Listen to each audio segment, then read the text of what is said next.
Dracula is a name that strikes fear in our hearts. We think of the mysterious, sexy vampire count who will surely charm us in no time and force us to join his eternal curse. But back in the 15th century, Dracula struck fear in the hearts of everyone for a different reason.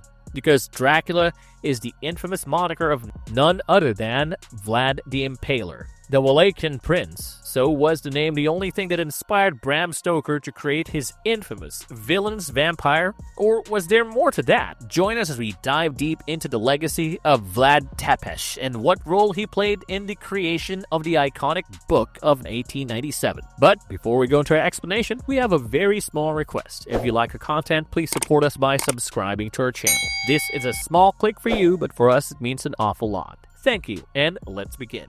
Who was Vlad the Impaler? Born in 1431 in Transylvania, Vlad III was the son of Vlad II, the then ruler of Wallachia. Now Transylvania is the mountainous region which we now know as Romania.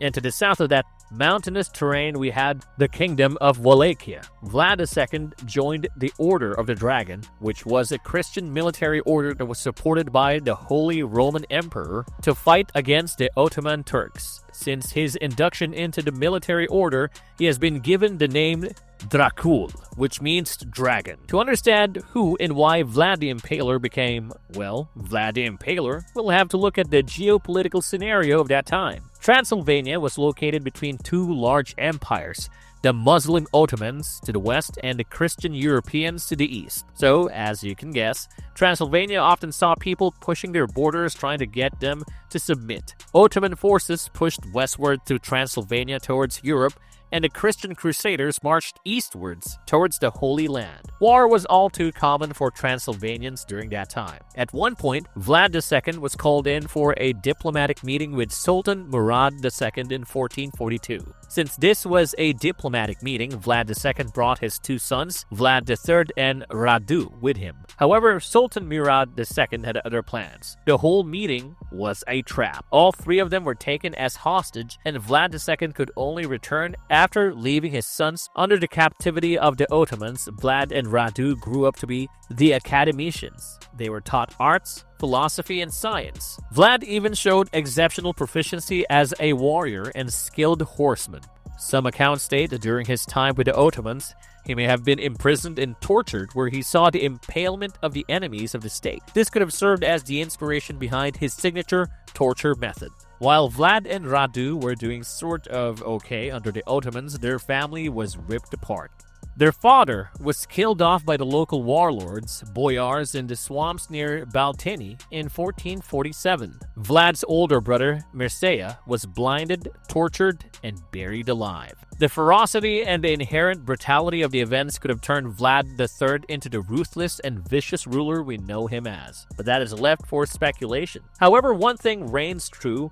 Once Dracula, the son of the dragon, was freed from the captivity of the Ottomans, his reign of terror and blood began. 6 years after his family's death, Vlad was tasked to lead a force to defend Wallachia from an invasion. He became famous after this battle in 1456, where the legend states that he beheaded Vladislav II in a one-on-one combat. Since his victory in this battle, Vlad became the ruler of Wallachia, but there was constant warfare between him and the boyars. At one point, Vlad invited all the boyars to a banquet, and when his authority was challenged, he had all of them stabbed and impaled. This impaling was not restricted to just the boyars, though. Dozens of Saxon merchants of Kronstadt, who were allied with the boyars, also received the same treatment in 1459. It was clear that Vlad wanted to get rid of internal feuding in his principality. But that does not mean that he had forgotten everything about the Ottoman Turks. When the diplomatic envoys showed up to the court in 1459 and refused to take off their hats, Vlad made sure to have them impaled with their hats nailed into their skulls. Vlad's ruthless assault and pushback against the Ottoman Turks were celebrated by the entire Europe. Even Pope Pius II was impressed by Vlad's ruthlessness.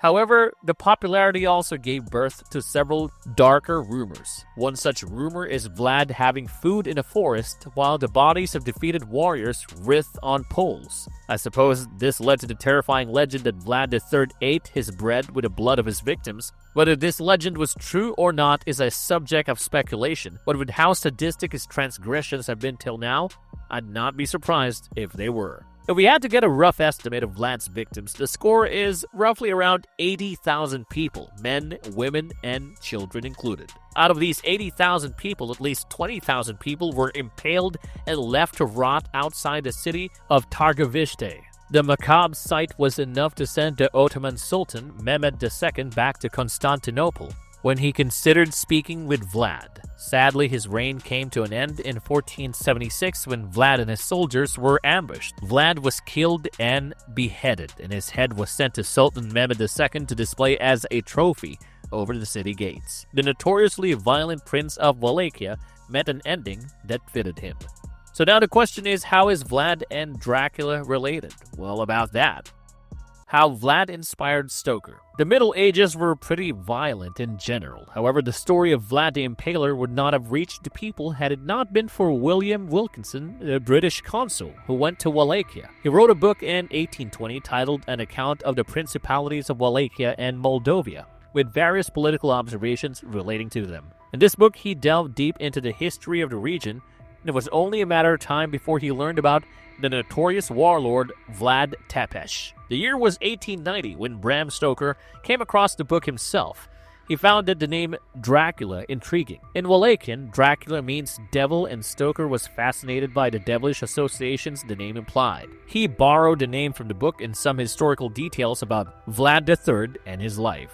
You can see the references sprinkled throughout the pages. The book is set in the Transylvanian mountains as a homage to the warlord. The broader themes of fear, terror, dread, and relentless pursuit despite all odds that we see in the book could be accounted for by Vlad's life as we know it. This is where I'd say the inspiration ends. The differences between Vlad and Dracula. Right off the bat, you see what I did there?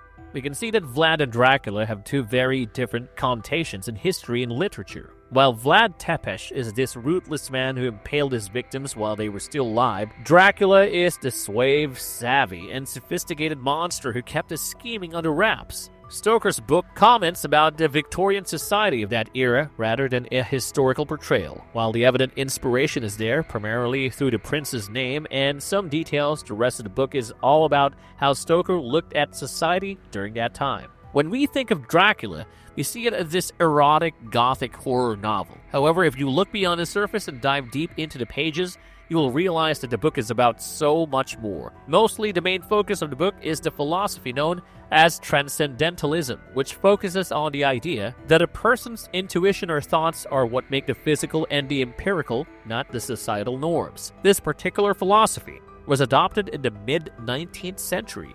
This ideology is what sparked the movements for women's suffrage, better living for workers, etc. Now, you might be wondering, how does Stoker deal with this ideology in his book, where we have a bloodthirsty monster as an antagonist? Great question. Let me explain. So, back in the Victorian era, expressing your emotions was seen to be a very childlike trait. The thought process was not to care about emotions and simply live your life out based on facts and whatever you can see or hear. Now, if you're not accepting of your feelings, you will never truly be, well, you. In Dracula, Stoker masterfully criticized society and the societal norms placed around people through Mina. Mina Harker is a married woman. The society expects her to be cold, calm, and collected, and that she is all of that. But does she want to be that? No one asks her that until, well, Dracula shows up. Dracula is the embodiment of death and fear, but he is also the embodiment of something that lies beyond the human realm, something that is magical, something that is carnal, sinful, devilish, and yet tempting. Because of this reason, Mina gets seduced by Dracula in that iconic scene as she craves that magic, that passion, that freedom that Jonathan can never give her because of his prejudices. And I think despite the inherent difference between Vlad and Dracula, Stoker actually drew a parallel between them in a very subtle, poignant way. Vlad's reputation, folklore versus reality. I think the beauty of Vlad's life is the dichotomous nature of his legacy. On the one hand, we have the Romanians. They believe he is a national hero. He protected his motherland against the Ottoman Turks fiercely. While you might judge him for his ferocious actions, you have to admit that he is a national hero. While so many European rulers were bending their knees to the Ottoman Empire, there was a prince in Wallachia who decided to say no.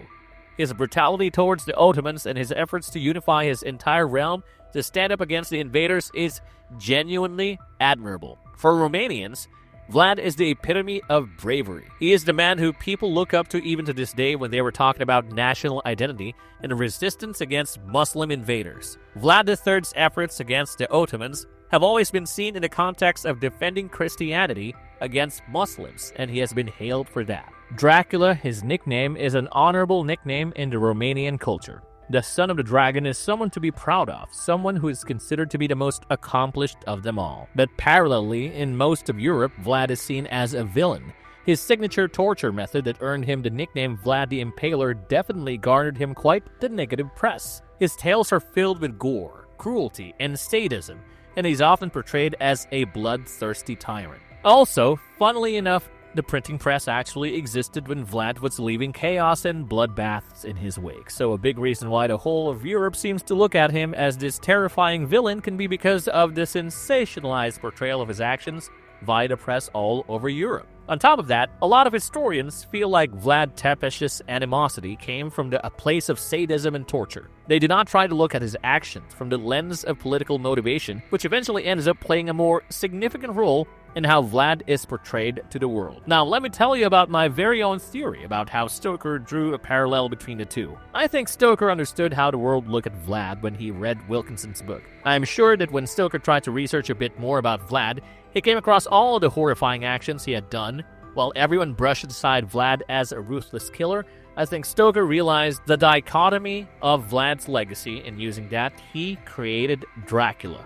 Bear with me as I try to explain myself. Dracula is the bad guy. He wants to drink blood and kill people. Okay, fair. He is the embodiment of death and fear and the devil himself. Again, fair. But what does Dracula mean to Mina, to Jonathan, to Helsing? I don't think he is just a villain in their eyes. I believe Stoker planned out Dracula's character in such a way that while he is not excusing Dracula's terrifying actions, he is also holding up what this bloodthirsty monster means to the characters. Mina is someone who was sheltered despite being progressive for that day and age. She did not give herself that leeway that allowed her to feel emotions that she should not be fighting against. While getting bitten by a vampire is not ideal, I do think that the seduction that she experienced with Dracula has opened her up to new emotions, new ideas, and a new her, which everyone deserves. Similarly, throughout the book, Helsing contemplates and ruminates over the generally limited lifespan of a human. He commented time and time again on how there is so much knowledge, but no vessel to hold that. No time to learn that because humans by principle are extremely temporary. And then he gets to meet Dracula, this immortal being who is much more knowledgeable than anyone he has ever met. Up until now, Helsing was the only one harping on and on about supernatural phenomena happening and supernatural beings existing. But now with Dracula in the picture, his claims were valid. His experiences were valid and his words were not falling on deaf ears anymore. Jonathan Harker and Dr. Seward are both men of logic. They do not believe in the things that Helsing believed in. However, Dracula was right there, in front of their eyes, and they had to accept it, which drew back the curtain they had in their mind.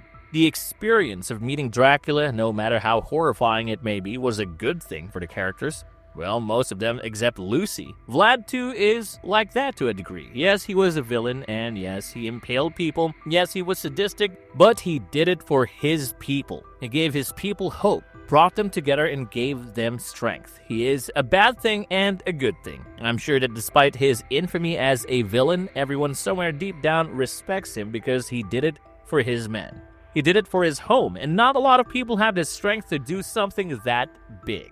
Marvelous verdict! The Dracula of history and the Dracula of literature, both of them walk hand in hand, leaving a mark in the lives of anyone who comes across them. Both are stories of two mighty men who used their powers for their gains. While they may be villains for some, they were heroes to others. The legacy of both Draculas is bound together for eternity, and one would not exist without the other. Whether you see the Dracula of Wallachia as a tyrant, a patriot, a villain, or just a traumatized young boy who had to pick up a sword to be heard, his impact on history and culture is undeniable. He is both fascinating and terrifying, and thanks to Stoker's masterpiece, Vlad the Impaler's legacy will always live on. If you liked our content, don't forget to leave a like and subscribe to us if you haven't already. Have a good one and be safe. Thanks, everyone.